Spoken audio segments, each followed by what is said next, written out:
Bonjour à toutes et tous, bienvenue sur La Lumière du Vin, cette chaîne où on y parle d'œnologie et de gastronomie.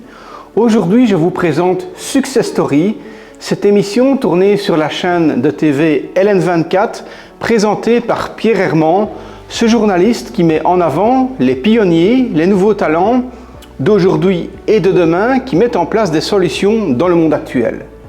Cette émission, c'est ma propre interview dans laquelle je vous présente ma pierre à l'édifice, ma solution pour apprendre l'œnologie de manière plus simple, performante et innovante. On se retrouve juste après l'émission, à tout de suite.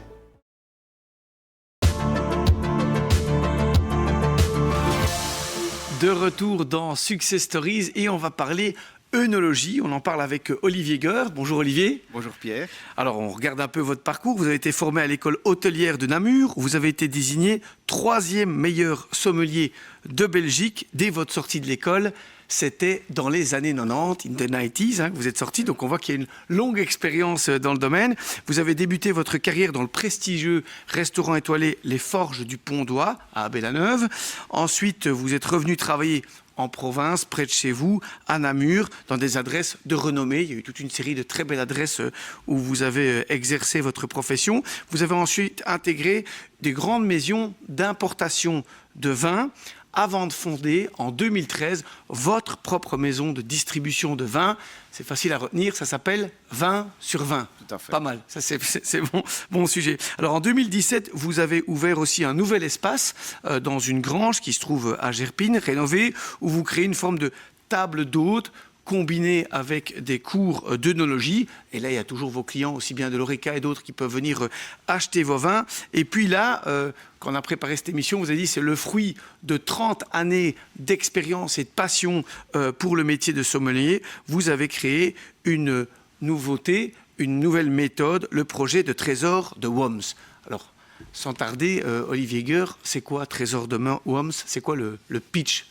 Alors en fait, Trésor de Worms, il faut savoir que nous sommes très nombreux à apprécier le bon vin, à en savoir beaucoup plus. Et donc, voilà, je pense qu'il fallait absolument créer une méthode pour ramener cette connaissance accessible, pouvoir permettre de mettre les bons mots sur les bonnes saveurs, etc. Et donc, voilà, je voulais absolument que ça devienne accessible pour tout le monde, comme je le dis. Mais surtout, c'est la méthode que j'aurais voulu avoir quand moi j'ai appris l'œnologie. Alors, une méthode que vous auriez voulu avoir, et ce que j'aime bien, c'est dire les bons adjectifs. C'est vrai qu'on a toujours peur, entre guillemets, quand on regarde, quand on va, on se dit comment qualifier un vin, etc. Vous avez simplifié ça, on va revenir parce que c'est assez concret. Donc, c'est la méthode, finalement, qui rend la maîtrise de l'œnologie accessible, une approche que vous aviez souhaité avoir à la sortie de l'école. Ça, on va dire, c'est du super teasing, ce que vous devez nous dire là-dedans. Expliquez-nous concrètement, Olivier, comment ça marche, ça, en fait? Alors, en fait, quand on parle de vin, il faut savoir qu'il faut d'abord s'intéresser au cépage. Le cépage, c'est une variété de pieds de vigne qui donne un certain fruit, un raisin qui est destiné surtout à faire du vin, puisqu'il y a des raisins qui sont destinés à la consommation de table ou faire simplement des jus de fruits. Mais en tout cas, un cépage, c'est vraiment destiné à faire du vin. Et une fois qu'on a ce cépage, alors ça veut dire qu'on va faire quoi? On sait qu'on a un cépage. Au total, il y en a combien? Alors, il y en a plusieurs centaines qui existent. Mais en fait, ce qu'il faut savoir, c'est que chaque cépage a ses propres caractéristiques en termes de goût, de saveur. Et ça va influencer le profil du vin au final. Donc, il faut vraiment revenir aux sources et d'abord s'intéresser et discerner les cépages. Et vous avez fait quoi, en fait, pour ça? Vous avez créé une collection de bouteilles monocépage, c'est ça? Voilà, en fait j'ai créé 11 monocépages plus un, on y reviendra après, mais j'ai surtout travaillé avec 2 vignerons pour créer une gamme de vins qui permet de distinguer les saveurs et les arômes principaux de l'œnologie afin de permettre aux gens de devenir autonomes en dégustation à travers 12 cépages différents qui sont très différents. Pour en citer par exemple 3 sur les blancs, eh bien, j'ai travaillé avec du Gewürztraminer, du Viognier, du Chardonnay. En rouge, il y a dans la gamme un Mourvèdre, très important, c'est la structure, la colonne vertébrale des assemblages, on en reparle aussi après. Il y a du Gamay, il y a du Merlot, donc des cépages plutôt sur le fruit, la légèreté. Il y a de la structure, des tanins, c'est vraiment complet pour apprendre à discerner les cépages. C'est vrai que c'est intéressant parce que pour un néophyte comme moi, je veux dire, l'idée c'est de dire qu'on a effectivement donc 11 bouteilles plus une, parce qu'il y en a une, si j'ai bien compris, que c'est un mélange. Chaque bouteille reprend le cépage. Ça nous permet alors de pouvoir, on va comprendre, analyser chaque cépage. C'est aussi très joli, puisqu'on le voit ici sur le bureau, on en a 5 qui sont là. C'est toujours la même étiquette, différentes couleurs. C'est très beau dans une étagère. On a tous ces cépages, mais comment ça fonctionne alors à partir de ces 11 bouteilles? Comment on va apprendre ça avec vous? C'est quoi la méthode? Alors, la méthode, elle est vraiment basée sur le discernement, sur le fait de distinguer les choses. C'est un petit peu comme un musicien. Eh bien, avant de pouvoir composer une symphonie, un accord, une partition, il faut absolument qu'il connaisse ses notes par cœur. On peut prendre aussi l'exemple d'un peintre. Eh bien, pour faire ce magnifique travail de nuances de couleurs, il faut qu'il puisse vraiment maîtriser chaque couleur à la base. Eh bien, en fait, grâce au cépage de la méthode Trésor de Worms, c'est exactement la même chose que je fais, dans le sens où chaque cépage va vous permettre de distinguer et de découvrir chaque saveur et chaque arôme essentiel à l'apprentissage de l'œnologie. J'aime assez bien l'exemple avec le musicien qui doit connaître les notes et le peintre qui doit savoir la spécificité de chaque couleur pour après les mélanger et avoir un bon résultat. Est-ce qu'on peut dire en quelque sorte que vous fournissez une forme de méthode qui permet au Quidam de devenir autonome quand il va commencer à analyser les vins ou donner un commentaire sur un vin? Tout à fait, c'est vraiment le but, c'est que chaque personne puisse devenir suffisante à elle-même, avec la connaissance nécessaire, puisque je donne aux étudiants passionnés la possibilité de venir suivre des cours chez moi, dans mon œnothèque. Je me déplace aussi en entreprise, dans les restaurants. Et donc, on commence par distinguer chaque cépage, on les décortique complètement. Il y a également un support vidéo, puisque j'ai créé un cloud en ligne avec plus de 50 vidéos. Vous avez tous les lexiques nécessaires, avec les arômes, mais aussi tous les cépages, tous les accords vins et mets. Il y en a plus de 400 qui sont répertoriés. Oui, c'est vrai que c'est ça aussi qui est mis dans votre cours. On apprend, j'ai pris tel et tel cépage, j'arrive à plus ou moins tel vin, Voilà. et puis je pourrais l'accorder avec tel type de plat. On rappelle que vous êtes diplômé aussi en hôtellerie, donc c'est vrai que... Oui. Voilà, donc ça permet vraiment de pouvoir savourer nettement mieux un bon vin, mais surtout de pouvoir accorder les bons plats avec les bons vins. C'est très important. Mais, donc c'est vrai que, vous l'avez dit, on va apprendre ça, et puis après on va pouvoir continuer à travailler chez soi, ce qui va pouvoir permettre un petit peu de continuer à s'exercer, parce qu'on peut utiliser les bouteilles, et alors, si j'ai bien compris, je peux aussi faire des mélanges avec ces bouteilles et recomposer des vins en fait qui me conviennent, c'est ça? Absolument. Donc, une fois que nous avons chaque information qui est stockée dans notre cerveau, on peut vraiment les assembler comme un peintre ou de nouveau comme un musicien.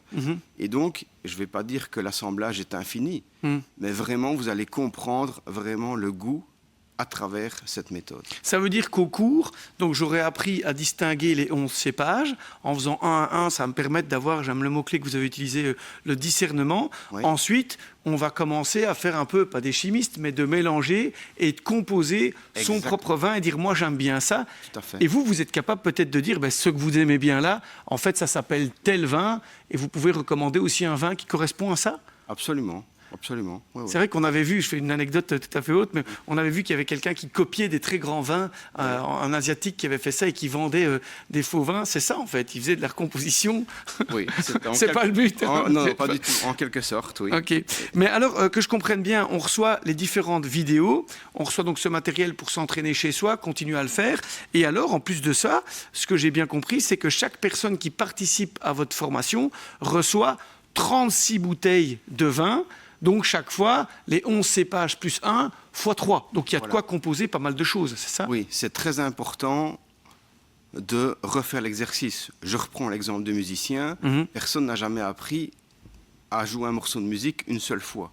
Donc, il faut répéter l'information. Et donc, chaque personne va faire l'exercice avec moi au cours et puis va le refaire chez elle et pouvoir changer les proportions d'assemblage, faire par exemple 50% d'un chardonnay avec 50% d'un viognier, et puis faire 75-25 et comprendre l'influence d'un cépage sur un autre par rapport à son aromatique, sa structure, son acidité, etc. Ah oui, c'est vrai qu'effectivement, comme quand on compose les couleurs, on peut voir aussi d'autres choses, pour reprendre votre métaphore, ici avec le vin. Vous l'avez dit, vous faites les formations chez vous, dans cette grange qui est aménagée, c'est aussi avec un repas. Quand ça se passe en entreprise, ça se passe comment? Vous venez aussi avec vos bouteilles, eux organisent un repas et puis on commence le cours? Tout à fait. Disons que la formule est très flexible, mais je viens en tout cas avec tout le matériel nécessaire et surtout les vins de la gamme Trésor de Worms qui sont vraiment l'élément central de la formation. Alors, juste une question maintenant. Pourquoi ça s'appelle Worms? Pourquoi les trésors de Worms? Le mot sonne super bien, mais j'ai essayé de trouver, j'ai pas trouvé. Ça veut dire quoi, Worms? C'est un très beau mot, n'est-ce pas? Oui, c'est très beau, oui. Alors, eh bien, en soi, il veut pas dire grand-chose, mais disons que pour ma famille, mon épouse et mes enfants, ça représente vraiment beaucoup puisque ce sont les initiales, en commençant par mon épouse Wendy, qui est la femme extraordinaire que j'ai épousée il y a plus de 26 ans. Le O, c'est moi, et mes enfants qui sont Simon et Manon. Et le trésor, c'est la connaissance du vin. Alors, vos bouteilles sont uniques et je dois dire que les étiquettes sont assez intrigantes aussi quand on la voit. C'est un tableau décliné en plusieurs couleurs. Je ne sais pas si on le voit. On le voit en tout cas quand on voit les photos de la grange où on voit toutes ces différentes étiquettes. Oui. Quand on voit les 12, c'est très beau à avoir. Mais ce tableau, en fait, il représente quoi? Alors, en fait, déjà, chaque cépage est représenté par la couleur de l'étiquette. Donc, j'ai essayé chaque fois de retrouver la couleur du fruit. Et puis, donc, il y a les 4 lettres, les initiales, le pied de vigne, qui est l'arbre d'or, qui est représenté de manière nue, puisque c'est de lui que tout démarre. Et puis, c'est surtout une vue du ciel d'un vignoble qui reprend des baies de raisin, les couleurs des pieds de vigne, etc. Et c'est surtout la façon artistique d'aborder le vin au niveau intellectuel aussi. C'est vrai que c'est très intéressant quand on voit dessus les 4 lettres de Worms, un pied de vigne et la présentation d'un vignoble vue du ciel. Et c'était très beau, si je peux me permettre, ce bel hommage aussi à l'épouse que vous avez eu la chance d'épouser, comme vous nous l'avez dit. On salue, si elle nous regarde, Wendy, si j'ai bien compris, la première lettre de Worms. Eh bien, nous, en tout cas, on se retrouve dans quelques instants. On parlera de la cuisine des entrepreneurs avec ma complice de toujours, Anne Vandenplas. Voilà, j'espère que cette émission vous a plu. Si vous marquez un intérêt particulier pour l'œnologie, je vous laisse suivre les liens en description afin de me contacter. Mais surtout, n'oubliez pas de laisser un commentaire sur cette vidéo, de la liker et de vous abonner à la chaîne si ce n'est pas encore fait. Il ne me reste qu'à vous dire au revoir. Merci beaucoup et à bientôt.